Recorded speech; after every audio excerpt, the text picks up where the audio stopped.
Est-ce que ça vous arrive de vous sentir vidé après avoir communiqué avec une personne, de vous sentir sur les nerfs, d'avoir l'impression que cet échange vous a vidé de votre énergie? Peut-être que vous communiquez avec une personne qui a un comportement vampirique, que c'est du vampirisme énergétique. Donc pour ça, aujourd'hui, je vais vous décrypter 7 techniques de vampirisme énergétique. Je vais vous les expliquer, comme ça vous pourrez identifier les personnes de votre entourage qui ont un comportement vampirique, vous pourrez mettre des mots dessus et ne plus vous laisser faire. C'est parti les amis pour 7 techniques de vampirisme énergétique décryptées.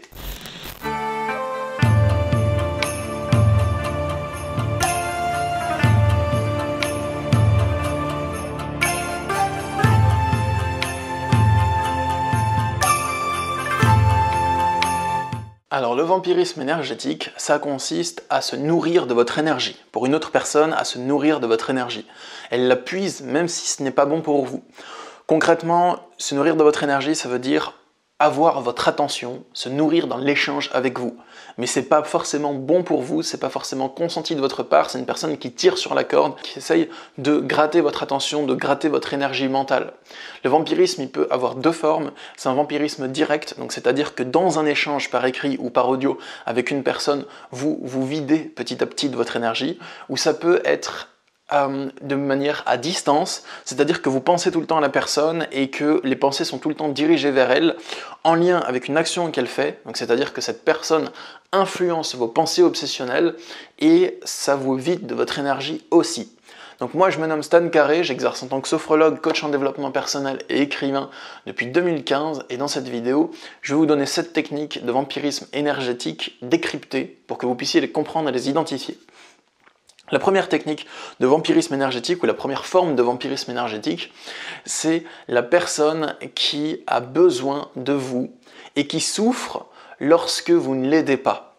Donc quelqu'un qui va vous dire qu'elle a besoin de vous et lorsque vous décidez de l'abandonner, de la laisser ou de prendre vos distances avec cette personne, eh bien elle va pleurer, elle va taper des pieds, enfin voilà, elle va rentrer en colère, elle va s'exposer en train de souffrir, elle va peut-être même vous faire du chantage au suicide. Donc c'est du vampirisme énergétique basé sur la culpabilité.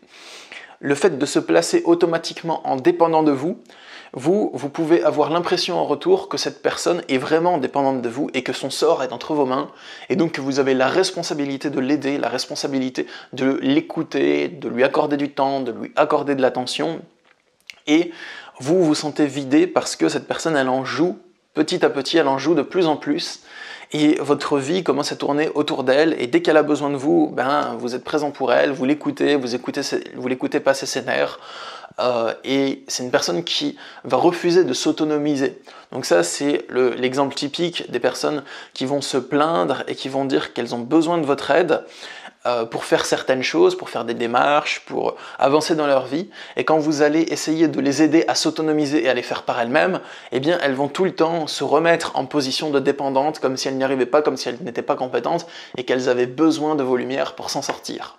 Donc le vampirisme, c'est basé sur la croyance que vous êtes responsable de les aider et la croyance qui est partagée entre vous.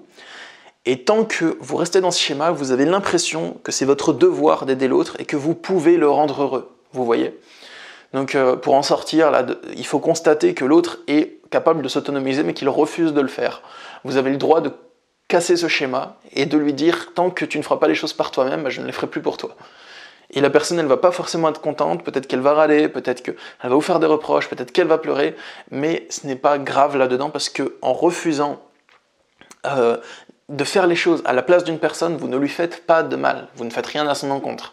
Et si elle a tant besoin de quelqu'un, elle trouvera quelqu'un d'autre. Ensuite, deuxièmement, il y a la personne qui vit avec vous, mais qui fait exprès de vous ignorer ou vous punit par son ignorance ou par sa méchanceté ou par sa froideur.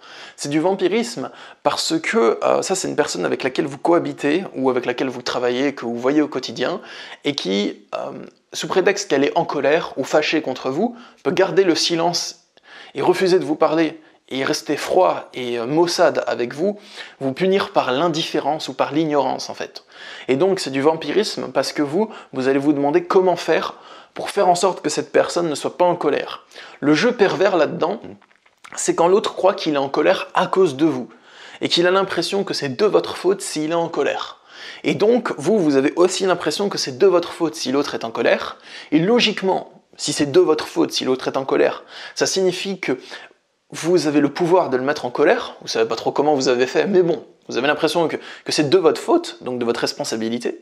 Et donc si vous avez le pouvoir de le mettre en colère, vous avez aussi le pouvoir de le sortir de sa colère. Et vous essayez de vous aplatir devant lui, d'être gentil, d'être mielleux, de vous justifier pour faire en sorte que l'autre ne soit plus en colère. Et donc vous pensez en permanence, vous vous sentez coupable en permanence et vous essayez de sortir l'autre de sa frustration en permanence. Et donc toute votre énergie est happée par l'autre personne. Troisième technique, c'est la personne qui vous demande des conseils et qui répond à tout par « oui, mais ». Donc ça, c'est du vampirisme parce qu'il y a plein de gens qui souhaitent vous partager leurs problèmes, mais elles ne cherchent pas concrètement à avoir des solutions à leurs problèmes, ni les résoudre, elles souhaitent simplement se plaindre. Donc ça, c'est des personnes qui vont se plaindre et vous dire « ah, il y a ça dans ma vie et l'autre, il m'a encore parlé comme ça au travail ». Et donc, vous allez peut-être leur proposer des idées de solutions. Ah ouais, mais s'il te parle comme ça, peut-être tu peux en parler au chef, ou peut-être tu peux faire ça. Et l'autre va tout le temps vous dire oui, mais, comme si cette personne était impuissante à régler son problème. Vous lui trouvez une solution, elle va vous dire d'accord, mais je ne peux pas parce que. Donc je ne peux pas appliquer cette solution parce que je n'ai pas le temps. Ah d'accord, mais tu pourrais libérer du temps en faisant ça. Oui, mais je ne peux pas faire ça pour libérer du temps parce que telle personne ne veut pas. Ah très bien, bon, dans ce cas, tu pourrais trouver un moyen de couper les liens avec cette personne pour pouvoir libérer du temps. Non, je ne peux pas couper les liens avec cette personne parce que, et ainsi de suite. Donc en gros, c'est une personne qui se trouve en permanence des excuses, mais qui vous sollicite pour vous raconter ses problèmes. Donc moi, je vous encourage dans ce cas à ne pas rentrer dans son jeu de vampirisme et à lui demander « Pourquoi tu me racontes ça ? Qu'est-ce que tu attends lorsque tu me racontes ça ?» Et ça peut ramener à la personne à réfléchir et ça peut aussi vous montrer ce qu'elle veut. Il y a des gens qui ne vous racontent pas leur vie, qui ne vous racontent pas leurs problèmes pour avoir des solutions, mais simplement pour se plaindre. Donc vous pourrez voir si la personne elle veut juste se plaindre ou si elle souhaite que vous enquêtiez avec elle sur la recherche de solutions. Quatrième stratégie de vampirisme énergétique que vous pourrez retrouver très très souvent, c'est les personnes qui vous tiennent la jambe pour vous raconter leur vie. C'est les personnes qui relancent sans cesse des nouveaux sujets de conversation. Vous avez beau répondre « OK » à leur message, c'est-à-dire le plus bref possible, elles vont sans cesse développer et développer et développer de nouveaux sujets de conversation. C'est les gens qui parlent trop. Donc vous pouvez être confronté à ça de manière directe, dans un échange verbal, oral, ou bien de manière indirecte par SMS, par mail, par Messenger sur Facebook. Bref, c'est des gens qui vont trop parler et qui vont sans cesse développer un nouveau sujet de conversation. Et vous avez beau leur dire que vous n'avez pas le temps, que vous devez arrêter, que vous devez y aller, cette personne elle va dire « Ah, je comprends, mais par contre j'ai un dernier truc à te dire, et blablabla, et blablabla. » Et si vous leur dites « Ok, je comprends, bonne journée à toi aussi, d'ailleurs ça me rappelle que blablabla. » Et ils vont jamais arrêter. Et ça c'est vampirique, parce que ces gens, ils monopolisent toute votre attention, ils vous parlent, ils vous parlent, ils vous parlent, ils vous envoient des mails où il y a des tartines écrites, où il y a plein de sujets abordés dans tous les mails et tout, et ça c'est... Ça vide de l'énergie. Donc, face à ce type de personnes, j'ai 3 conseils à vous donner. Premièrement, dites à ces personnes que vous manquez de temps pour entretenir une relation, pour discuter avec eux ou pour répondre à ces messages. Je manque de temps pour répondre à tout ce que tu me dis. Excuse-moi, ce n'est pas contre toi, mais mon emploi du temps ne me le permet pas. Si ça ne fonctionne pas et que vous avez déjà essayé, je vous conseille de répondre de manière brève, sans relever chaque point, et ne vous sentez pas obligé de répondre à tout ce que la personne dit. Si vous recevez un mail avec 9 points différents abordés dedans, ne commentez pas chacun de ces 9 points et ne lui faites pas un petit retour sur chacun de ces 9 paragraphes. Vous pouvez répondre 2-3 lignes en disant « D'accord, ok, merci pour ton partage, je suis d'accord avec toi là-dessus et je te souhaite une bonne journée. » Hop. Ça peut très bien marcher. Ne vous sentez pas obligé de relever chacun des 9 points. Et si la personne continue à vous spammer, bloquez-la. Voilà ce que je peux vous donner comme conseil. Ou ignorez ces messages ou ce genre de trucs. Ensuite, 5e forme de vampirisme énergétique, c'est le violent.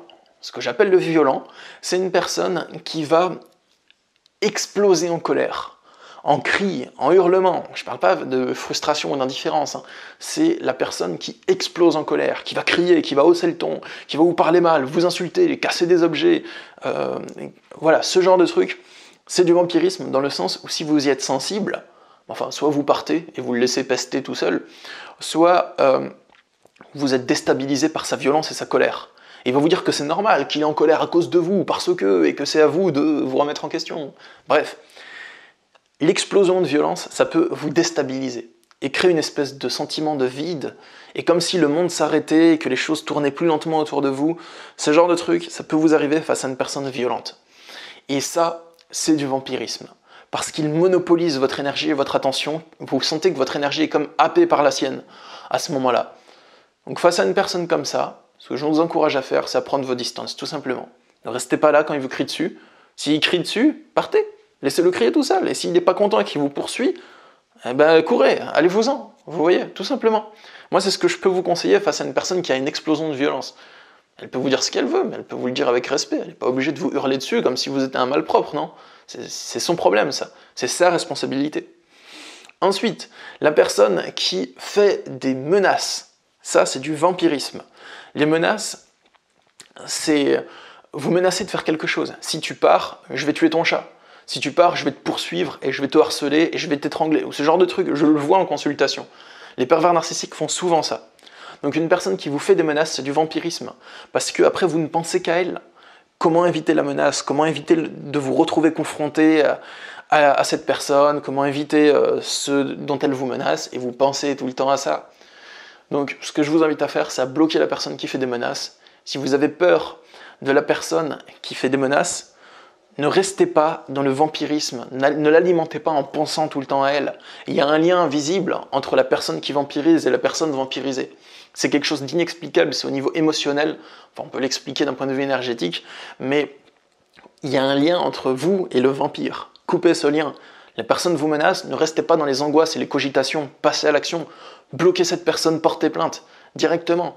Essayez de recueillir des traces écrites de ces menaces, portez plainte, n'hésitez pas. Et dernièrement, c'est le dernier type de vampirisme, c'est celui qui vous dit ce que vous devriez faire, qui vous fait des reproches, qui vous explique comment vous devez mener votre bateau, qui vous explique comment vous devez mener votre vie. C'est du vampirisme parce que déjà, ça fout les nerfs quand on vous dit ça. Et la personne, elle a une autorité sur vous. Donc en gros, elle vous dit ce que vous devriez faire. Et elle se place en supérieur. Et vous, vous vous placez en obéissant. Vous voyez, c'est inconscient, mais c'est ce qui se produit. Les gens qui vous disent ce que vous devriez faire, je ne dis pas qu'ils ont l'intention maléfique de vous manipuler. Certains oui, et certains pas du tout. Du coup, c'est du vampirisme dans le sens où la personne, elle a un ascendant sur vous, elle vous dit ce que vous devriez faire, et si vous ne le faites pas, elle s'énerve et elle est frustrée, et elle râle, et elle vous dit « bah faudra pas te plaindre alors », ou ce genre de truc. Bon, bref, c'est du vampirisme, parce que la personne a une intention de dominer votre énergie, de donner un ordre, de donner une direction à votre vie.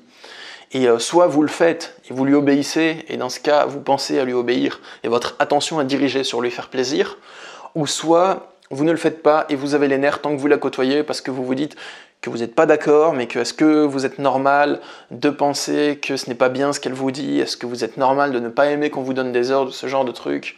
Je vous rassure, vous êtes tout à fait normal si c'est votre cas. Et c'est juste que c'est pas sain de vous donner des ordres comme ça. Les seuls ordres qu'on peut tolérer, c'est dans le cadre strictement professionnel et pas d'abus de pouvoir. Donc voilà. Donc face à ces gens-là, vous pouvez leur exposer que vous n'aimez pas qu'on vous dise ce que vous devriez faire, que ça vous déplaît, leur demander d'arrêter tout simplement, leur dire que ce n'est pas bon pour vous. Si la personne continue, vous pouvez prendre vos distances. Donc la manipulation de type vampirisme énergétique, c'est quelque chose qui est souvent inconscient. Donc les personnes le font souvent de manière inconsciente. Elles n'ont pas l'intention de vous faire du mal et des fois elles le font parce qu'elles ont peur. C'est des gens qui ont peur et qui ne trouvent aucun autre moyen que de vampiriser votre énergie pour avoir peur, pour s'apaiser. Ils ont besoin d'un contact avec vous, ils ont l'impression d'avoir besoin que vous vous comportiez comme ils le veulent. C'est pas quelque chose de mal, ce n'est pas quelqu'un de mauvais forcément. Et il y a des personnes qui sont fondamentalement toxiques et malveillantes et qui utilisent ces stratégies. Donc il y a l'un et l'autre qu'on peut retrouver. Vous êtes confronté à ce type de personne, sachez que l'intérêt principal de cette personne n'est pas votre bien-être, mais plutôt le sien, au détriment du vôtre. Donc vous éloigner de cette personne n'est pas une mauvaise chose et vous n'avez pas à vous sentir coupable. Vous êtes une bonne personne, même si vous vous éloignez d'une personne qui souffre. Ce n'est pas quelque chose de mal, vous ne lui faites rien. Et parlez au vampire de son attitude, ou au vampire ou à la personne qui adopte une attitude vampirique, parlez-lui de cette attitude. Et si ça ne change pas, prenez un peu vos distances, c'est pas mal. Si vous souhaitez avoir mon aide, je propose des consultations de coaching en développement personnel pour ça. Je consulte par Skype, Messenger ou téléphone. Mon but, c'est de vous aider à dépasser votre problématique, à la comprendre et à en sortir. Il y a le lien pour me contacter dans la description de cette vidéo. Moi, je vous souhaite une bonne journée. Je vous dis à bientôt. Prenez soin de vous. Et voilà. Au revoir.